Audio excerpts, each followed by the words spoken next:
জান যেহেতু গেছে, এবার স্বৈরাচারকে সরতে হবে এবং আমরা সরিয়েও দেখাই। জুলাই মাস থেকে যে সংগ্রামটা শুরু হয়েছে, ওই থেকে আমরা যতদিন পর্যন্ত না আমরা বিজয় পেয়েছি, একটা দিনও আমরা শান্তির ঘুম পাইনি। কেউ কোনো ধরনের ওপিনিয়ন রাখলে সে ওপিনিয়নটা সরিয়ে ফেলার চেষ্টা করেছে। প্রত্যেকটা ছবি যেমন এক একটা সংগ্রামের কথা বলে, ঠিক ওভাবে মানে আমরা জুলাই মাসটা হচ্ছে কি প্রথমে কোটা রিফর্ম দিয়ে শুরু হয়, তারপরে হচ্ছে গিয়ে কোটা রিফর্মের জন্য আন্দোলনের সময় এতগুলো স্টুডেন্ট মারার কোনো মানে যুক্তি হয় না, কিন্তু স্টিল অনেকগুলো স্টুডেন্টের জান যায় এবং শহীদ হন তারা। যেহেতু এতগুলো স্টুডেন্টের জান যায়, সেহেতু আমরা সবাই ঠিক করে জান যেহেতু গেছে, এবার স্বৈরাচারকে সরতে হবে এবং আমরা সরিয়েও দেখাই।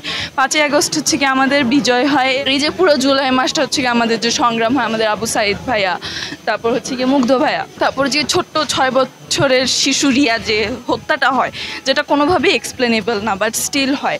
এখানে প্রত্যেকটা ছবি একটা করে কথা বলে। হাসিনা হচ্ছে গিয়ে অত্যাচারে 15 বছর ধরে উনি কীভাবে প্রত্যেকটা মানুষকে গুম করেছে, অত্যাচার করেছে। কেউ কোনো ধরনের ওপিনিয়ন রাখলে সে ওপিনিয়নটা সরিয়ে ফেলার চেষ্টা করেছে। ছাত্রলীগ, পুলিশ, ছাত্রদল যেই নামে অত্যাচার করেছে, এগুলো প্রত্যেকটাই হচ্ছে গিয়ে হাসিনা সরকারের কাজ এবং উনি পরোক্ষভাবে এটা হচ্ছে গিয়ে চালিয়ে গিয়েছে। এবং এক একটা ছবি যেমন হচ্ছে গিয়ে ডিবি হারুনের ছবি, তারপর হচ্ছে গিয়ে আবু সাইদের যে গুলির ছবি, তারপর হচ্ছে গিয়ে প্রত্যেক স্টুডেন্ট যে রক্তাক্ত হয়েছে এবং শহীদ হয়েছে, এটা হচ্ছে গিয়ে প্রত্যেকটা ছবি কথা বলে এবং বলে যে কিভাবে জুলাই থেকে শুরু হয়ে আগস্ট পর্যন্ত এই সংগ্রাম চলেছে। আমি আনফর্চুনেটলি ছিলাম না, বাট আমার ভার্সিটি বিওবিটি থেকে ছিল, তারপর আমার ফ্রেন্ডের ভার্সিটি ব্র্যাক, আইইউবি, ইউল্যাব, তারপর হচ্ছে এনএসইউ, সব জায়গা থেকে স্টুডেন্টরা ছিল। আমার সহপাঠীরা মারা গেছে, আমার ভার্সিটি থেকে 2 জন মারা গেছে এবং তাদের জন্য আমাদের ভার্সিটিতে কিছু দাবি ছিল, আমরা সেই দাবিগুলোও রেখেছি এবং সেই দাবিগুলো যেন পূর্ণ হয়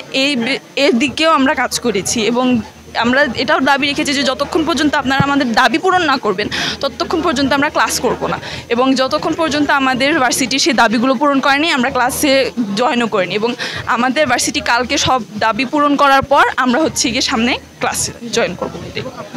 প্রচণ্ড ভয়ের একটা সময় ছিল, কারণ হচ্ছে গিয়ে তখন সব ছাত্ররা হচ্ছে গিয়ে রাস্তায়, এবং এখন যদি আমাদের দাবি পূরণ না হতো তাহলে আমাদের হয়তো মৃত্যু নয়, তার কিছুই না, আমাদের জন্য মৃত্যুই লেখা ছিল। এবং প্রত্যেকটা রাত ভয়ের সাথে কেটেছে। সেই জুলাই মাস থেকে যে সংগ্রামটা শুরু হয়েছে, ওই থেকে আমরা যতদিন পর্যন্ত না আমরা বিজয় পেয়েছি, একটা দিনও আমরা শান্তির ঘুম পাইনি। বিজয় পাওয়ার পর ওই যে ডাকাতের যে এতগুলো ইনসিডেন্ট হয়েছে, সেদিনও আমরা রাত জেগে জেগেছিলাম যে আমাদের যাতে কিছু না হয়, আমাদের ফ্যামিলি যাতে কিছু না হয়।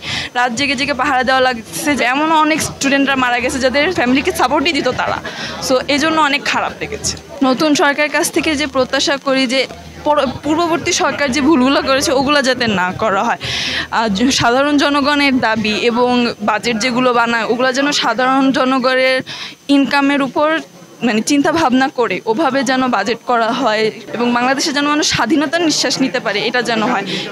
সংবাদ, ফিচার ও অনুষ্ঠানের জন্য ভিজিট করুন সংবাদ প্রকাশের ওয়েবসাইট এবং যুক্ত থাকুন ফেসবুক পেজ ও ইউটিউব চ্যানেলের সঙ্গে।